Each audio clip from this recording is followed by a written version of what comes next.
الحمد لله رب العالمين والصلاة والسلام على أشرف الأنبياء والمرسلين رب اشرح لي صدري ويسر لي أمري واحلل عقدة من لساني يفقه قولي أعوذ بالله من الشيطان الرجيم ولقد كتبنا في الزبور من بعد الذكر إن الأرض يعرثها عبادي الصالحون صلوات على محمد وعلى محمد اللهم صل على محمد وعلى محمد. Like all nights, we're going to start off with the 62nd ayah of Surah Naml, in which we say, is not he who responds to the distressed one when he calls him, and who removes the evil. So we're calling on Allah subhanahu wa ta'ala to remove all the problems, all the sickness, all the virus that is plaguing our world, our lives at the moment.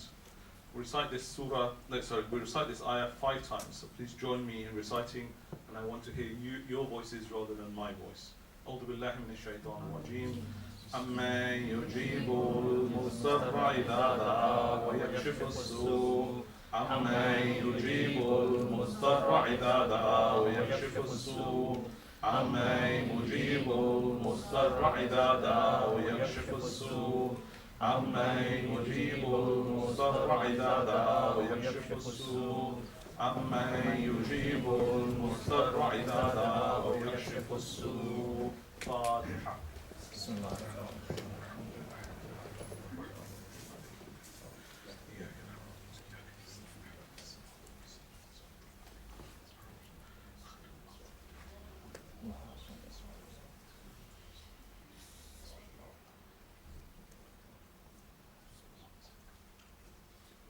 صلوات على محمد وآل محمد. اللهم صل على محمد وآل محمد. As is customary, we'll just recap over the last few nights for those that haven't been able to join us, and also to refresh our memories. The topic that we've chosen is this ayah of Surah Anbiya, in which Allah subhanahu wa ta'ala repeats what he said already in the Psalms of Hazrat Dawood, in the Zabur of Hazrat Dawood, and in which he says the Ibadah Salihin will be the inheritors of the earth.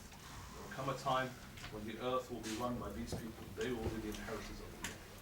The criteria that we have, the topic that we have, is to identify what is the criteria. What does it mean to become Ibadah Salihin? We spent the first night looking at the life of Hazrat Musa alayhi salam. We saw how difficult his childhood, his upbringing was, his youth.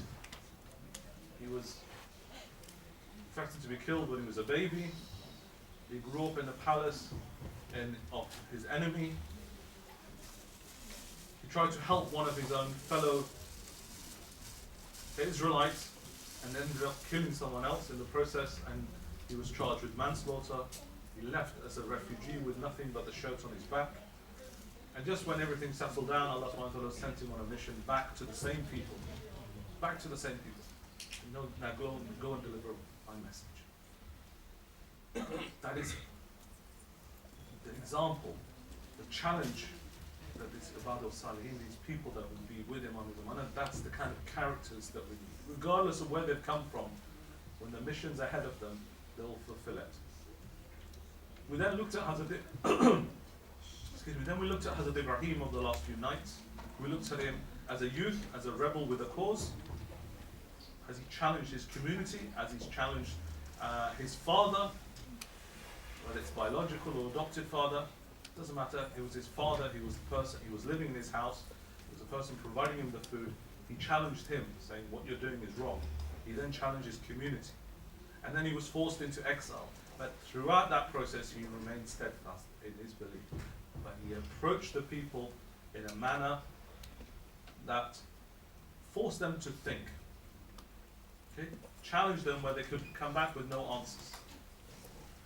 We then looked at yesterday at the life of Hazrat Ibrahim at a later stage, when he was almost 100 years plus. When he finally had children. But for the sake of Allah, he was prepared to first leave Hazrat Ismail in Makkah And then when Hazrat Ismail became Baligh, he finally attained manhood, he was prepared to sacrifice. Okay. Hazrat Ibrahim, so the example of Hazrat Ibrahim. Before we go into today's topic and today's prophet, before we do that, I want to spend a bit of time on an idea that is plaguing us today as well. It's a problem that is plaguing us today as well. It's getting worse, not better. And that is the idea, that is the problem that we have, is we're always in a rush. We're always stressed. There's always time pressure. And the society we live in applies even more pressure. I don't know where most of you are from. Most of you are from Pakistan. I remember, it's many years ago that I went to Pakistan. I was there for maybe 2 weeks, no, a week and a bit. The day would not finish. Right? The day would not finish. It was the slowest day I'd ever had in my life. We woke up, we had breakfast, we sat around, we talked. We went for a walk, saw the field, came back, ate. I was like, okay, what time is it? It's only 12 o'clock. The day just would not finish. Time was so slow. You come here, time is flying, constant. We're under constant pressure. We wake up. For the elders, we wake up, we've got to get the kids ready, get them to school, get to our workplace, finish the work, get back, feed the kids, put them to sleep, do the reading, check the homework. If we have time, maybe watch a bit of TV, back to sleep. And the whole process starts again. We're in this constant race. We're under this constant pressure. And the pressure just seems to be getting worse and worse and worse. In the past, you get a phone call and you say, okay, I'll be in the office tomorrow, I'll check my emails, I'll respond to you. Now you have the email on your phone, and the expectation is that you respond to people there and then. There's no escaping anymore. The pressure is coming from all sides. There is no escape. And the pressure seems to be getting more and more intense. You're constantly on the hook, are constantly in demand from different people, whether it's your family, whether it's your wife, your kids, whether it's your parents, whether it's your work, whether it's your friends. You're constantly being bombarded. Constantly bombarded. Inshallah, in the last few nights, we'll talk about, and I've alluded to this a few times, we will talk about what we can do to help ourselves and prepare ourselves. There's a very famous hadith of Imam Jafar Sadiq alayhi salam, when he gives practical steps, what we need to implement in our lives today. We really need it today rather than we needed it in the past. Okay, so we're constantly under this pressure, under this stress. We constantly want results. It's instant results. There is no sense of effort, no sense of, we want it and we want it now. Okay, that pressure that's been applied on us, we're applying on other people. I wanted it yesterday. I placed my order today with Amazon in the morning, I want it in the afternoon. Tomorrow it's too late. Yeah? It's that kind of pressure, that kind of society we live in, right? No? We are, right? Okay, good. We are. I thought I was living in a different world. Yeah, well, that's the pressure we're feeling. That's the pressure. That's what the society is applying on us. And it's putting that pressure deliberate. Right? It's doing that deliberate. Okay? As I said, we'll unravel this in a few nights. Why is that pressure being applied? And what do we need to do to detach ourselves from this world? There's nothing in this dunya that we'll take into the hereafter. Yes, we need to live. Yes, we need to operate. Yes, we need to look after our families. Yes, we need to earn a livelihood. But there are more important things than just those day to day. We have become so obsessed to the day to day that we lost sight of our final objectives. Salawat ala Muhammad wa alayhi.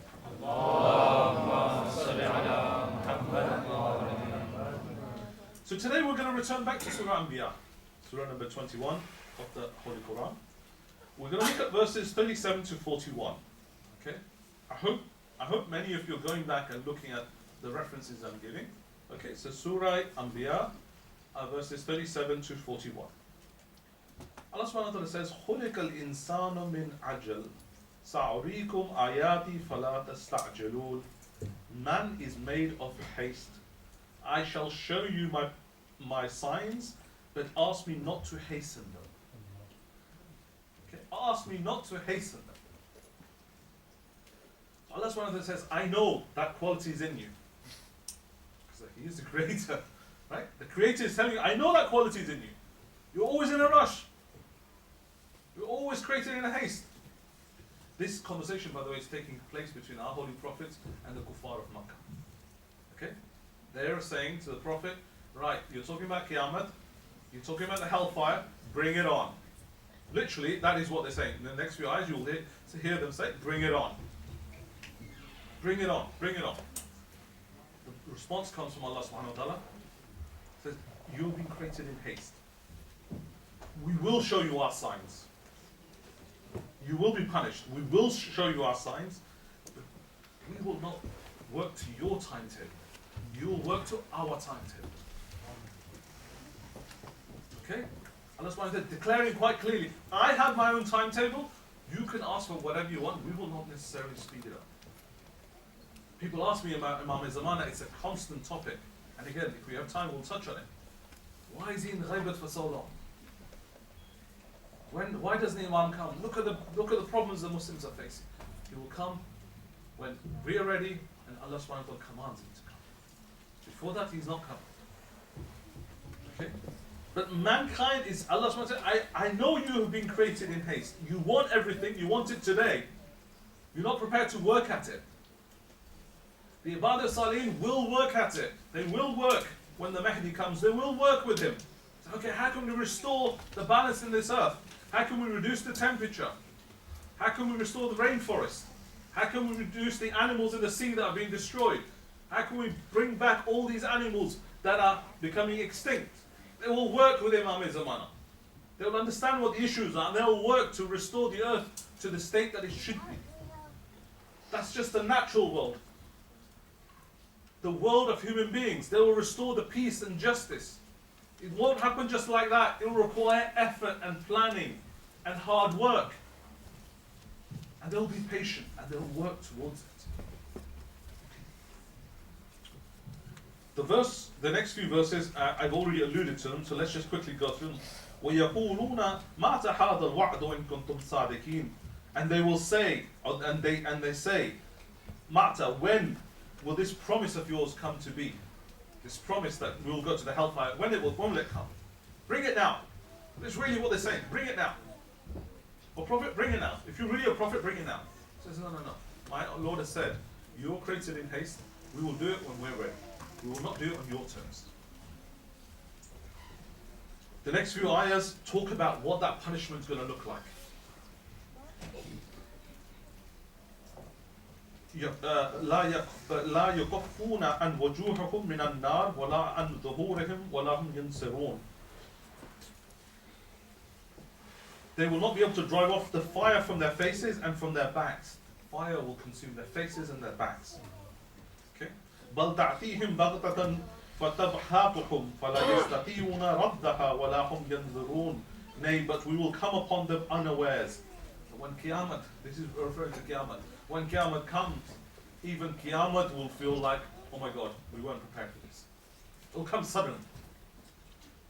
When Allah's adhab comes, when Allah's punishment comes, it comes suddenly. It comes suddenly. There's no escaping at that point. He gives you mercy, He gives you time, He gives you time, He gives you time. Just as He's giving humanity time now, today. Saying, oh human beings, sort your problems out. Stop destroying the nature. Stop killing off all the animals.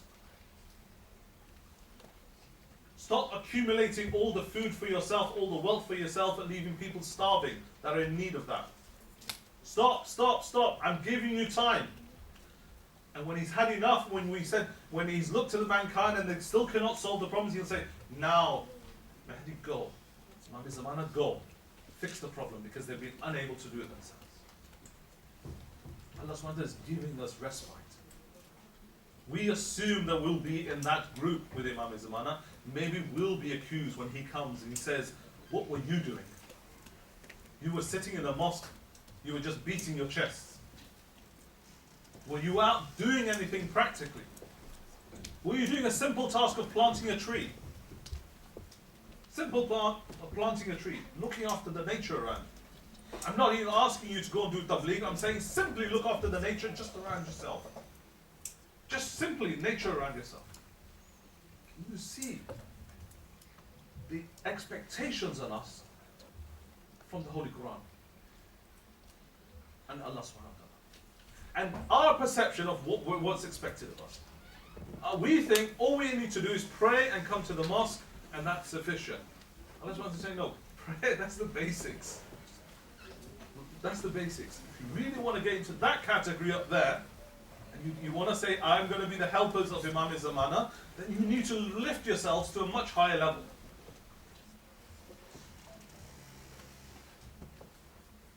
The verse continues, and then on this last one, we're going to switch over to the discussion of one of the greatest prophets of all time. وَلَقَدِ اسْتَحْزِعَ بِرُسُلٍ مِّن قَبْلِكَ فَحَاكَ بِالَّذِينَ سَخَّرُوا مِنْهُمْ مَا كَانُوا بِهِ يَسْتَعْزِعُونَ. Messages before thee indeed were mocked, but that whereat they mocked surrounded those who scoffed at them. Okay, so Allah subhanahu wa ta'ala says, there came messages before you.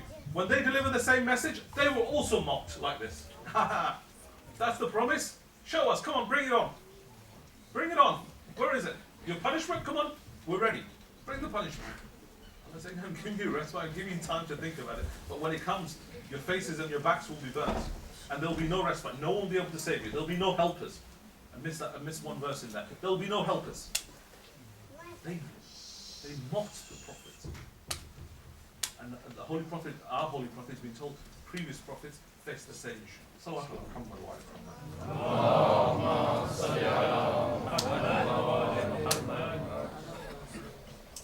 my dear brothers and sisters, we're going to talk about a prophet whose history is recorded in pretty much every culture, every religion that exists today, without doubt. And it is because he was associated with one very famous incident. Okay? And that incident was a great flood. Okay? So we know who we're talking about for the youngsters, yeah? We're talking about Hazrat Nuh. Well done. Right? We're talking about Hazrat Nuh. Okay? The great flood, all the great religions, Judaism, Christianity, Islam, have it. All the ancient religions and cultures have some reference to it. Right? If you go to the British Museum, they have reference to it from ancient books and tablets that they've found in the area of Iraq. Of cultures that are long gone, people long gone, but they found the references to a flood in all of those. Eastern religions, they have a reference to flood, when you look at some of the Chinese ideas. Right? So the notion that there was a flood, the idea that there was a flood, is there in human history. There's no denying it. Who he was, where he was, etc. So, the details are another thing. But the general idea there was a flood is established. Now the Quran gives us a lot of detail about who Hazrat Nuh was, what he had to put up with, and why the flood finally came. Okay? Some basic facts about Hazrat Nuh. The Quran actually mentions an age associated with Hazrat Nuh. It says, Alf illa khamsin, 950 years. Okay? Now, the Mufassirs disagree on what that means. Some say that was his age. Others say, no, that was the period, 950 years. Right? A millennium. Right? Some say that was his age. Others say, no, that was a period that he was preaching to his people.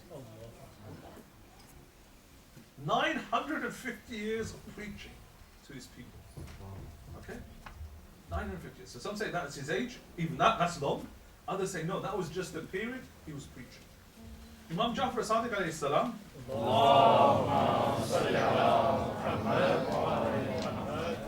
when he was asked, he said, actually, Hazrat Nuh's age was 800 years when he did not declare prophethood. He just lived amongst his people. For 950 years, he preached as a prophet. After the flood, he lived for another 500 years. So my maths is poor, but at least 2,000 years he was on this earth. What did Allah say?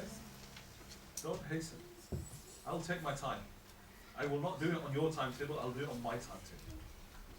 Who is Hazrat Nuh? He's a representative, he's a prophet of Allah subhanahu wa ta'ala. He did it on Allah's timetable.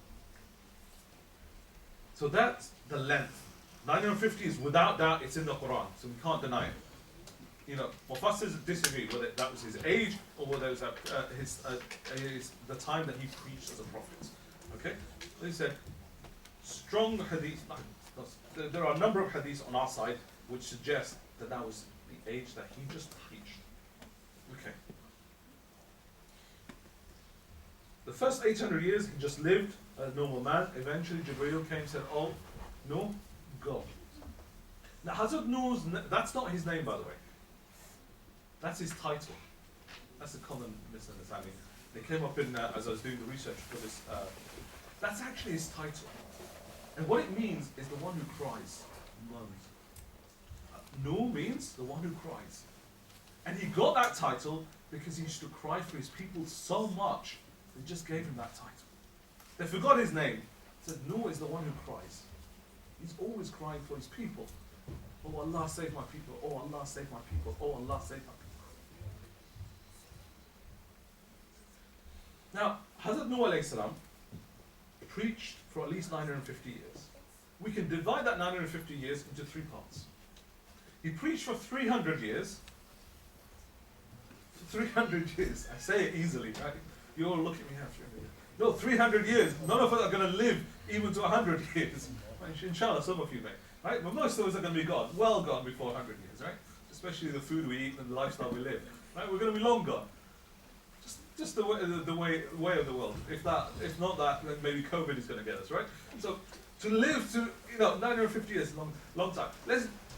You could divide that period, his life up, that particular part of his period, into three parts. Okay. The first 300 years he preached. When the people refused to listen and change, he raised his hands, oh Allah, I've been preaching for 300 years. They're not listening to me. I think you need to destroy them. Allah's message came back. He sent some angels, said, oh, Nuh, take back your prayer, give him a bit more time. Hazrat Nuh said, okay, I'll give him another 300 years. Another 300 years. So he preached for another 300 years. Let me describe the preaching for you. Let me describe the preaching for you. You know, preaching is me coming on it. I come late, I sit here, they have a cup of tea for me afterwards, I'm nice and relaxed. You know, if it's too hot, air comes on, if it's too warm, heating's on. You know, we're nice and relaxed. Occasionally one or two people start talking, but other than that, it's a nice relaxed.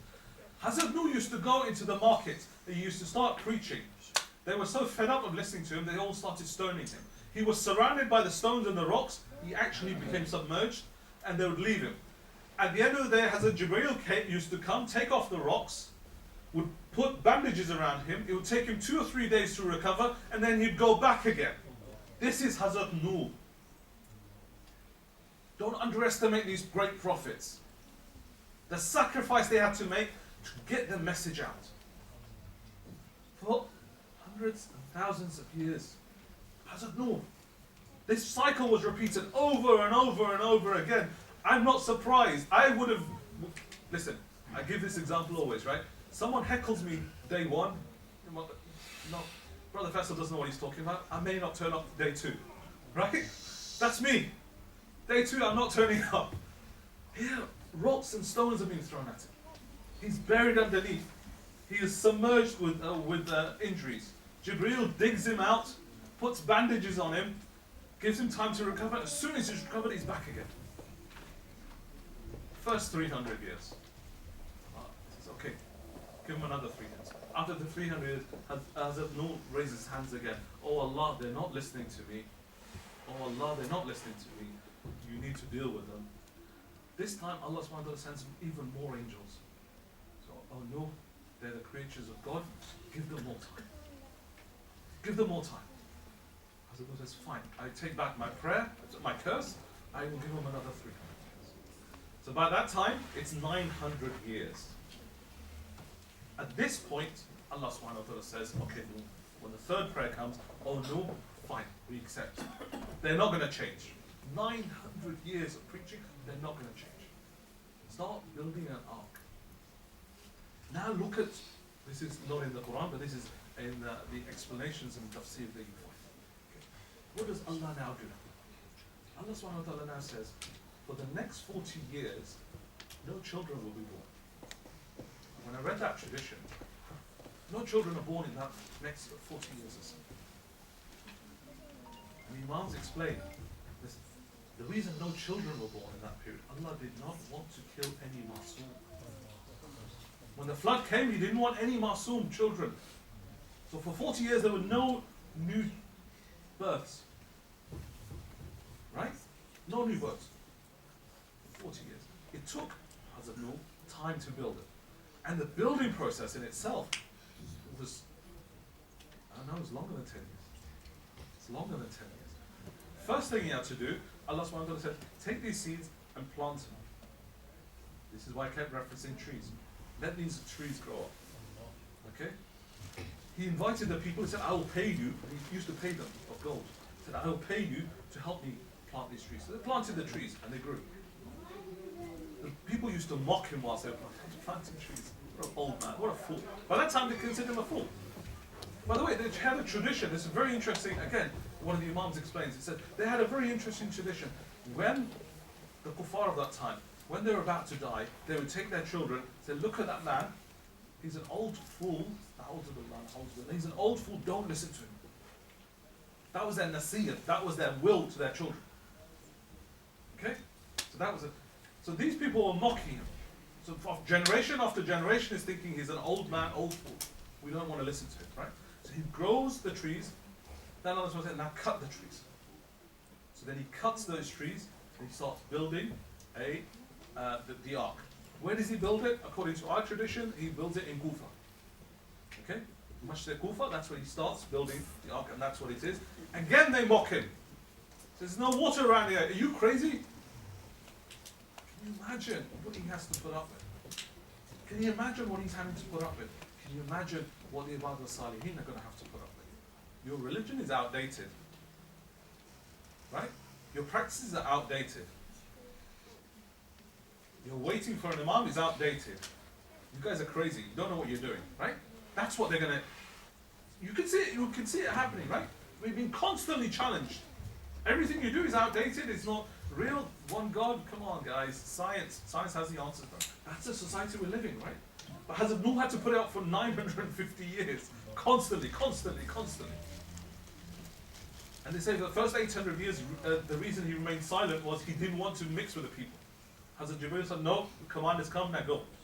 He said, no, but they don't believe. He said, no, you have to go. Okay? So, then he starts building the ark, he builds it in the desert, they're mocking him still. Constantly mocking him. Right? They've got to a stage, they don't throw rocks, they just mock him. Okay? As the Quran said, they mocked the prophets beforehand. Do you know how many people went into the ark with Hazrat? 950 years of preaching. 950 years of preaching. How many people? 80 people. 80 people. Whole world. He's been preaching non-stop for almost 950 years. 80 people. His son, and again the Quran narrates this story. As the water is coming, his son starts to head in the opposite direction towards a hill. They said the hills in and around Najaf area. He calls out to his son, oh my son, come, enter the ark. So no, Father, I will find salvation on the mountain. Hazrat Nuh lifts his hands to prayer. So, oh Allah, this is my son. Allah, it's one of the responses. The words of the Holy Quran response is, he's no longer your son. He's no longer your son. At that point, Hazrat Ibrahim sits down here. So even his son at that point abandons him. 80 people after all that effort. So number is not important. Effort is not important. The results are down to Allah subhanahu wa ta'ala. We have to just constantly try and keep trying. Effort is on our side. That's it. The results and the outcomes are in the hands of Allah subhanahu wa ta'ala. Salatu ala Muhammad wa ala Muhammad.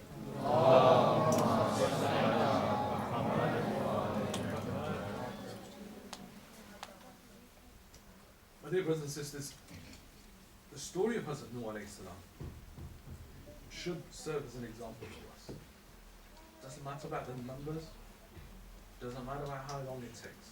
You have to remain firm in your faith and you have to keep trying. You never give up. It said that Shaitan visited Hazrat Nuh after the flood. He said, I want to thank you. Hazrat Nuh said, I don't want to talk to you. He said, no, I want to thank you. Where he came from, Allah subhanahu wa ta'ala, listen to him, so that we can use that against him, and we can report it to the day of judgment. He said, okay, my Lord has given me permission to listen to you. He said, oh no, I want to thank you. For 100 years now, I'll be able to relax, because there will be no people that I'll be able to take off this Sirat al-Mustaqim. I can relax, because you've got rid of all the evildoers. Let me give you some advice.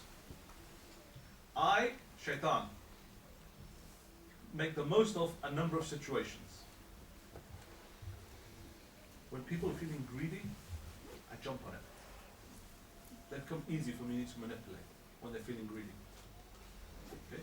I use that with Adam. I said, Adam, if you eat of that, you will live forever, you will have this knowledge. I use that. I attempted him with that. Jealousy. When people are jealous, it's easy. When they become jealous of other people, it's easy for me to manipulate them and take them off the Sirat al-Mustaqim. Look at me. Thousands of years I used to worship. Eventually I became jealous of Adam, and Allah subhanahu wa ta'ala kicked me out. Jealousy was the one that got me out. Taqabbar as well. Okay? Jealousy becomes a part of taqabbar. When you think the other person is not entitled to something, you think I am entitled to it, why is the other person getting that? Jealousy and taqabbar, thinking that you're superior to someone. The third thing is anger. When people are angry, they're mine. The people are angry, they're mine. I will jump all over them. I will drive them straight to the hellfire. They're angry, they're not thinking straight. None of our imams ever got angry. They restrain themselves throughout all situations. It says, when a man and woman are together and they're not married, I'm the third person. When a man and woman are together, I am the third person. I will take advantage of that situation. This is advice I give to you and to your descendants, because you've done me a big favor by wiping out mankind. And for about 100 years, I can go and relax. But dear brothers and sisters, you've seen the life of Hazrat Nuh. It was a very long life. It was a very long stretch. Okay? At least 950 years are proven from the Holy Quran. The rest are from Hadith. Imam Zamana has been in the Ghaibat for almost 1200 years. He's waiting for us to stop talking in our majalis, to focus on our mission, to focus on becoming Ibadah Salih. Okay? That is Imam Zamana. He's waiting for us. But Allah subhanahu wa ta'ala will not hasten his plan. He has a plan. He will not hasten it. And we need to calm ourselves down, and we need to prepare ourselves and focus ourselves for that mission. Let me take you towards the plains of Karbala. As we get into the last few nights, I want to narrate to you the story of two young brothers. One was 10 and the other one was 9. Many of you are the similar kind of age. On was 10 years old, Muhammad was 9 years old. They were the sons of Hazrat Zayn. It is said that, before we come to that, I just want to touch on what was going on the night of Ashura, the night before the great battle.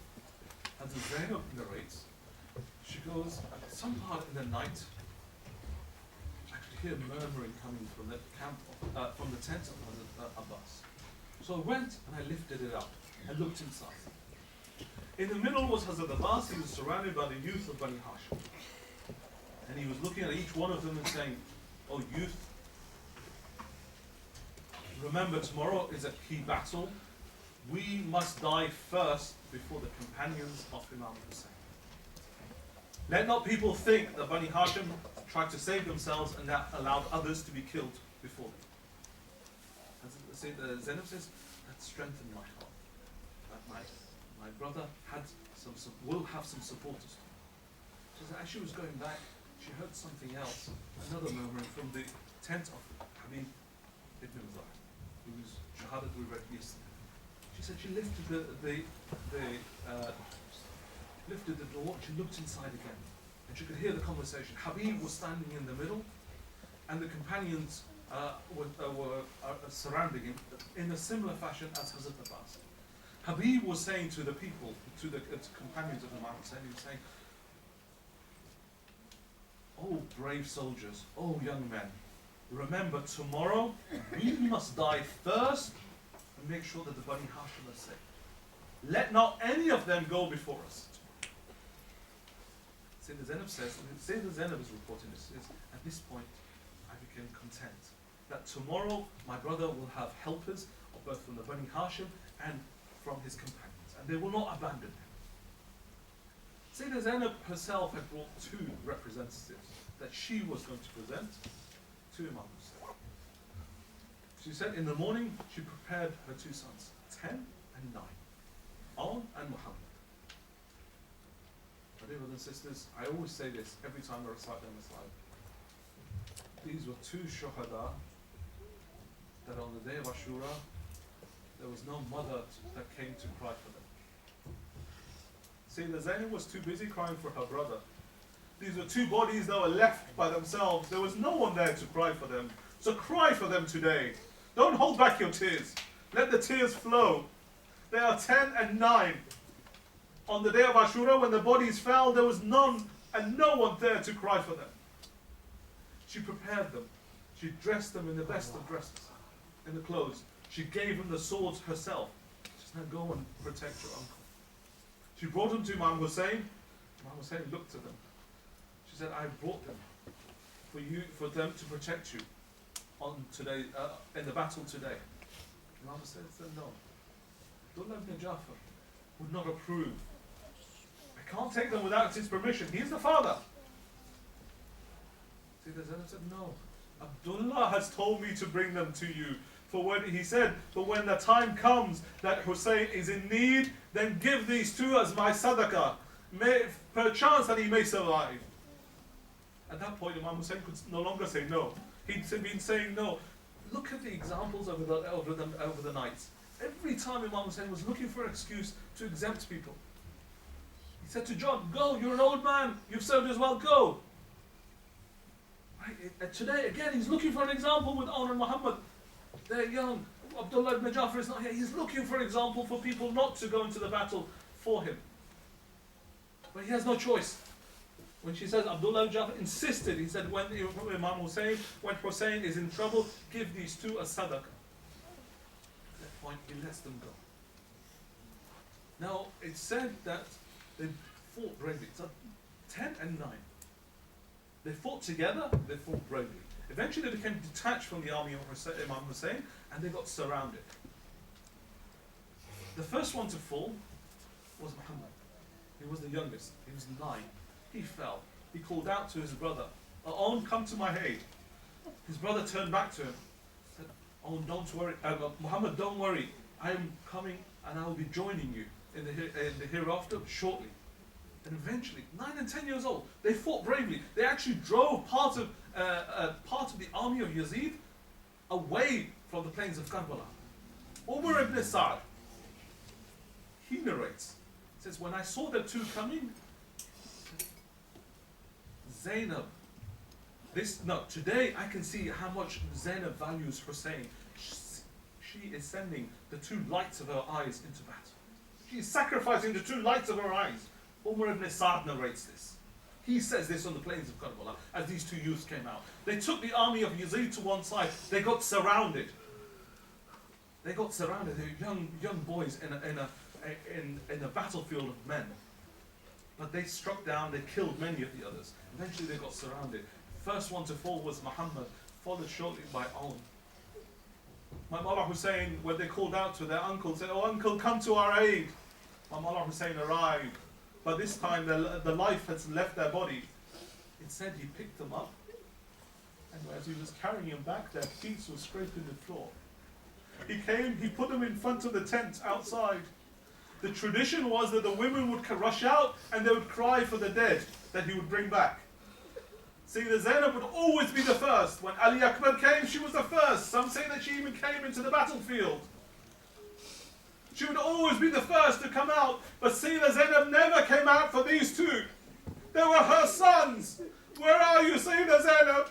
Some Zakir say she was doing sajda shukr. Others say she did not want to inflict it upon her brother, that she was crying for her sons in front of him. And what would that bring onto him?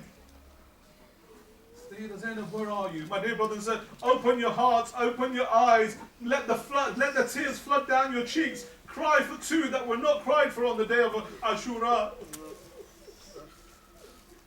When the news reached Medina, I forget the man's name that narrated this. When the news reached Medina that these two had become shaheed, a man started beating his chest and came to Abdullah ibn Jafar, the father of these two. He said, and he recited a poem in which he said, "Oh, if they'd not gone with Hussein, they would still be alive today. We have been bereft of these two." Abdullah ibn Jafar stopped him immediately. He said, "Inna lillahi wa inna ilayhi raji'un." Don't you dare say that. They are my sadaqah. They are my sadaqah to try to save Hussein. I do not blame Hussein for this. The fact is that even Hussein was martyred on the day of Ashura. Inna lillahi wa inna ilayhi raji'un. Salawat ala Muhammad wa ala